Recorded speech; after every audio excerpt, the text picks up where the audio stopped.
हाँ जी, 9th class.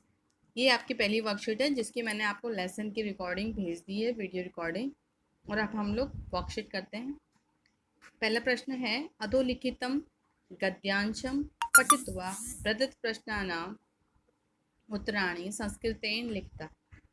अधोलिखितम मतलब नीचे लिखे हुए गद्यांश को पठित्वा पढ़ करके प्रदत्त प्रश्नानाम दिए गए प्रश्नों के उत्तराणि उत्तर संस्कृतेन लिखता, संस्कृत में लिखिए।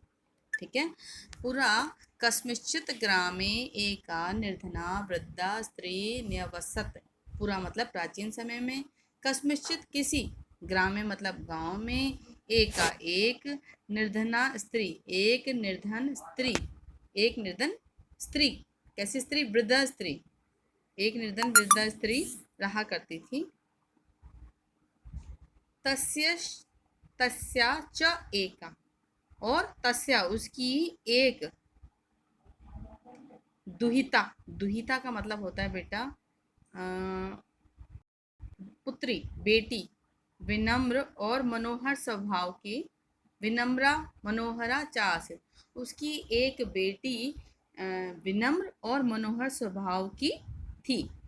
एकदा एक बार, माता माँ ने, स्थाल्याम थाली में, स्थाल्याम का मतलब है थाली में, तंडुलान निक्षिप्य, तंडुलान का मतलब होता है चावल, निक्षिप्य मतलब फैलाकर, पुत्री आदिदेश, पुत्री को आदेश दिया कि सूर्य तपे, सूरज की रोशनी में, तंडुलान चावलों को, खगेभ्य रक्ष, पक्षियों से रक्षा करो। किंचित कालाद अनंतरम, कुछ समय के अनंतर पश्चात, एको विचित्र काकः, एक विचित्र कौआ, सम उड्डीय, उड़ करके, ताम उपाजगाम, ताम मतलब है उसके, यानी उस बच्ची के, उस लड़की के, उपाजगाम मतलब पास आ गया। प्रश्न पे चलते हैं। एक पदेन उत्तरतः। एक पदेन उत्तरता का मतलब है कि एक पद में, यानी कि एक शब्द में उत्तर देना है, वन वर्ड आंसर करना है आपने। कुत्र एका निर्धना वृद्धा स्त्री निवसत। कुत्र मतलब है कहाँ, एक निर्धन वृद्धा बूढ़ी स्त्री रहा करती थी। तो आप लोगों को बताना होगा। देखो, अब सबसे अच्छा तरीका है कि जहाँ वृद्धा स्त्री निवसत लिखा हुआ है उस लाइन पे पहुंच जाओ। जैसे यहाँ लिखा है वृद्धा स्त्री निवसत, इस लाइन को ध्यान से पढ़ो, यहीं पे आपको आंसर मिल जाएगा। यहाँ पे कुत्र एका पूछ रहे हैं ना, यहाँ पे आएगा ग्राम है। मैं इसका आंसर बता रही हूँ, बाकी आपको किसी का आंसर नहीं बताऊंगी क्योंकि लेसन मैं आपको पढ़ा चुकी हूँ, वो आप पहले लेसन पढ़ेंगे। ठीक है। तस्या च एका दुहिता कीदृशी च आसीत्। तस्या च एका, और उसकी एक दुहिता बेटी, कीदृशी किस प्रकार की थी। पूर्ण वाक्य में उत्तरता, पूरे वाक्य में उत्तर देना है आपको। माता पुत्रीम किम आदिदेशा, माँ ने पुत्री को क्या आदेश दिया। अब ये लाइन जो है, माता पुत्रीम किम आदिदेशा, माँ ने बेटी को क्या आदेश दिया, ये आप पहले इस लाइन को ढूंढेंगे और वहां पर पूरी लाइन का उत्तर इसमें लिखेंगे। फिर भाषिक कार्यक्रम में है, तस्याश्च एका दुहिता विनम्रा मनोरमा, अत्र तस्या पदम कस्मे प्रयुक्तम। तस्या च एका, उसकी एक बेटी विनम्र और मनोहर थी। अत्र यहाँ पे तस्या जो शब्द है उसमें तस्मे कस्मे प्रयुक्तम, किसके लिए प्रयोग किया गया है। यहाँ जो तस्या शब्द है वह किसके लिए प्रयोग किया गया है। देखो बेटा, दो ही लोग चल रहे हैं यहाँ पे, एक स्त्री और एक उसकी पुत्री।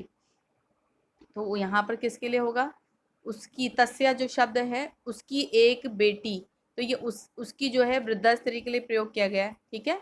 न्यवसत पदे संधि विच्छेदम कुरुतो, जो ये न्यवसत शब्द है इसमें आपको संधि विच्छेद करना है। ठीक है।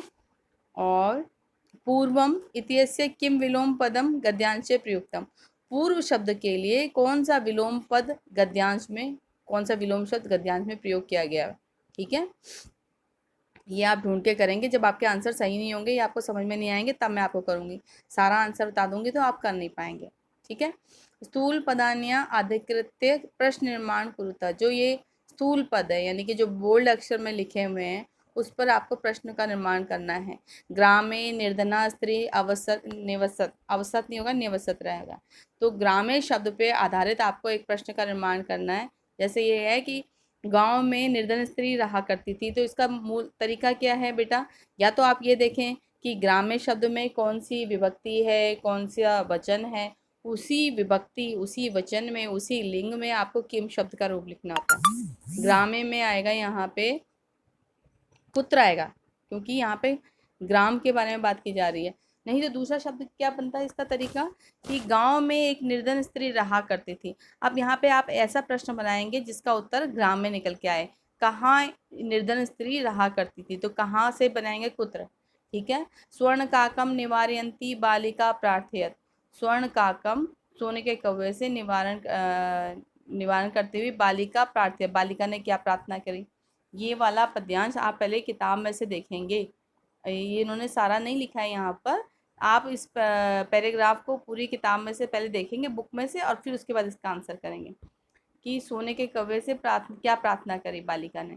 सूर्य उदयात पूर्व में बालिका तत्र उपस्थित था। सूरज के उगने से पहले ही बालिका वहाँ पर उपस्थित थी। तो यहाँ पे क्या बनेगा, कस्मात पूर्व में स्वर्ण काकम के लिए आएगा कम निवार्यंतिम, और बालिका निर्धन मातु दुहिता आसीत। बालिका निर्धन माँ की बेटी थी। मातु में षष्ठी आ रही है, आपको भी षष्ठी करनी होगी। कस्या। ठीक है। आप प्रसंग के अनुसार रेखांकित पदों को कृते उचित अर्थम चित्वा लिखता है। नीचे जो प्रसंग में जो शब्द लिखा हुआ है उसके 4 ऑप्शन आपको दे रखे हैं, उसका आपने सही अर्थ ढूंढना है। एक विचित्र काको सम उड्डीय ताम उपाजगाम। एक विचित्र कौवा, सम उड्डीय का मतलब है उड़ करके। तो यहाँ पे क्या आएगा इसका उत्तर, उत्पुल्लिय आएगा। तंडुलान तम तंडुलान खादंतम हसंतम विलोक्य बालिका रोदितुम आरब्धम। तंडुलान का मतलब मैंने आपको बताया था, चावल होते हैं। और यहाँ पे आएगा अक्षतान। अक्षत जो है चावलों को बोला जाता है ना, तो यहाँ पे क्या आएगा, अक्षतान आएगा। देखना ये होता है हमें कि किस विभक्ति वचन का पूछा गया है। जैसे तंडुलान किया गया तो यहाँ पे भी अक्षतान आएगा।